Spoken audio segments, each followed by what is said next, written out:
취업 준비생들한테 교육을 하고 자기소개서를 초안을 받은 것과 챗GPT를 통해서 받은 거 두 개를 비교하면 챗GPT가 높습니다. A랑 B랑 그 이름은 가려놓고 이제 뭐가 챗GPT인지 맞추기를 했거든요.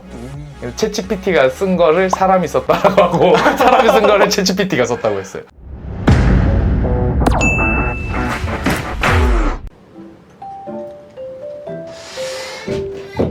아무도 없겠지?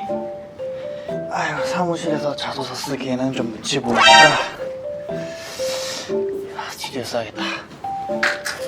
시간이 없으니까 요즘 잘 나간다는 챗 GPT한테 자기소개서를 한번 좀 써달라고 한번 해봐야겠다. 자기소개 써줘.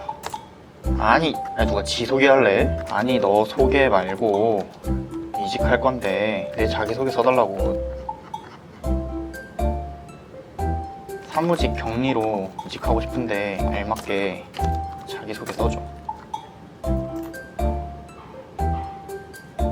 아니, 이런 예시 참고 말고 직접 써줄 수는 없어? 아니, 그만. 분명히 챗 GPT로 쓰면 자기소개 쓴다 그랬는데 전혀 도움이 안 되는데? 안 되겠다. 전문가분한테 한번 여쭤봐야겠어.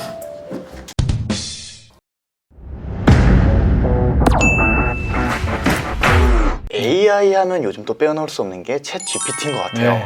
챗 GPT를 통해서 자기소개를 쓴다는 얘기가 많아요. 네. 이게 가능한 일인가요? 정말 많이 활용을 하고 있고 최근에 조사에 따르면 한 30% 정도가 챗GPT로 작성된 자기소개서다라고 발표하고 있습니다. 어떤 내용을 어떻게 써야 제대로 된 자기소개서가 출력이 될까요? 이 완벽하게 자기소개서를 작성해달라는 것은 권장하지 않습니다. AI를 활용해서 자기소개서 작성을 도움을 받는 것은 저는 오케이입니다. 하지만 그냥 제출하는 것은 저는 좋지 않다라고 생각하고요. 어떻게 작성하느냐에서 기업이 정확하게 나와 있어야 되겠죠. 직무가 나와 있어야 되고요. 그 다음에 챗GPT가 가장 취약한 것이 경험에 대한 부분들을 사실은 알려주지 않으면 생성형 AI가 가짜로 만들어내거나 아니면은 정말 뻔한 자기소개서를 만들어줍니다. 그래서 어떤 경험을 넣어줘 라고 하는데 그 들어가는 경험의 내용들이 구체적이어야 되겠죠. 일시, 장소, 활동한 내용들, 결과들이 어땠는지 적어줘야 됩니다. 그럼 내가 쓰지 왜 그걸 적어? 하는데 그런 내용들을 넣어야지 차별화된 포인트가 나올 수 있다. 근데 여러분들 좀 생각해 보셔야 될 게 그 정보를 넣으면 이 정보가 인터넷 선을 타고 이렇게 전파가 되겠죠. 예민하신 분들이라면 한 번쯤은 고려해 볼 필요가 있습니다. 그럼 이 생성형 AI로 이용한 자기소개서 10점 만점 자기소개서라고 봤을 때 몇 점짜리로 출력이 되나요?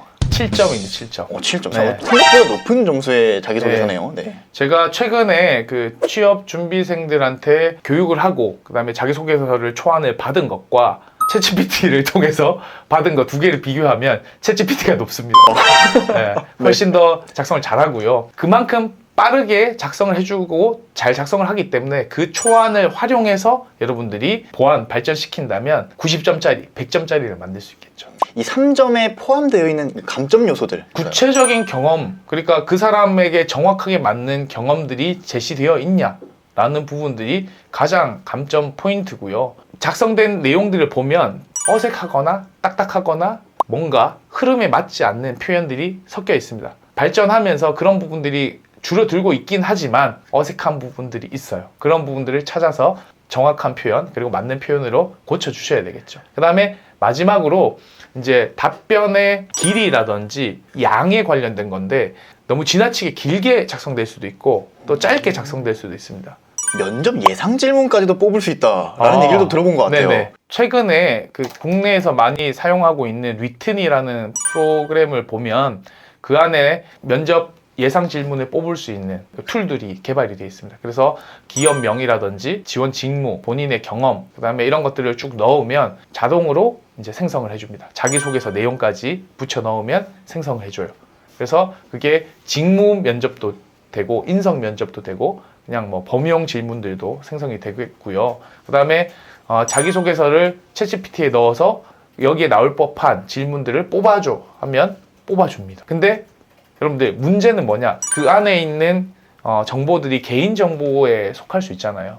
그런 정보들을 붙여 넣어서 내가 면접 예상 질문을 받을 거냐, 정보를 주는 게 좀 불편하니까 받지 않을 거냐, 그건 여러분들의 선택입니다. 그렇게 활용하실 수 있다라는 것은 여러분들이 아셔야 되겠죠. 이런 생성형 AI로 쓴 자기소개서 네. 구분이 되나요, 일단? 그리고 왠지 이렇게 썼다면 저는 안 뽑을 것 같아요. 왠지 네. 노력이 없어 보이거든요. 예, 실제로 네. 그런 실험을 한 유튜브가 있습니다. 인사 담당자분이 A랑 B랑 그 이름은 가려놓고 이제 뭐가 챗GPT인지 맞추기를 했거든요. 챗GPT가 쓴 거를 사람이 썼다라고 하고 사람이 쓴 거를 챗GPT가 썼다고 했어요. 구분이 안 되는군요. 네, 구분이 안 되고요. 그다음에 지금은 좀 상황이 달라졌어요. 카피킬러라는 브랜드에서 챗GPT 킬러를 개발했습니다. 아마 올 하반기부터는 그게 좀 적극적으로 적용되지 않을까 생각하고요. 있는 그대로를 썼다가는 큰 문제가 되겠죠.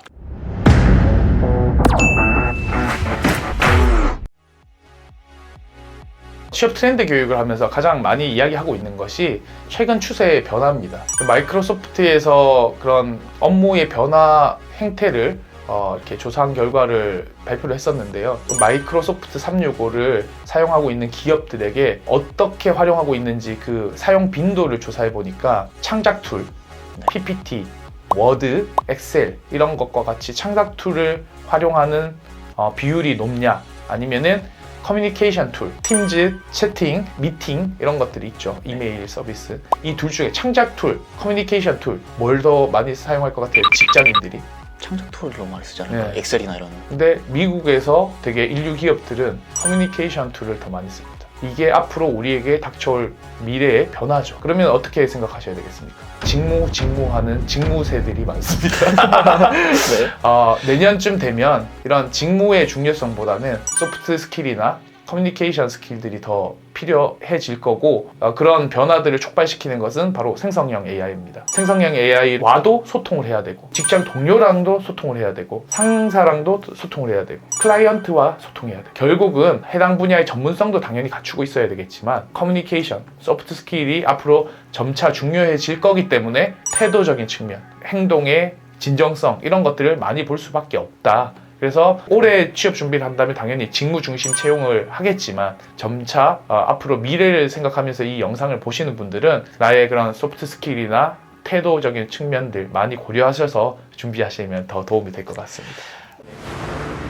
종합 뉴스통신사 뉴스핌 20년. 이제는 성년으로 성장했습니다.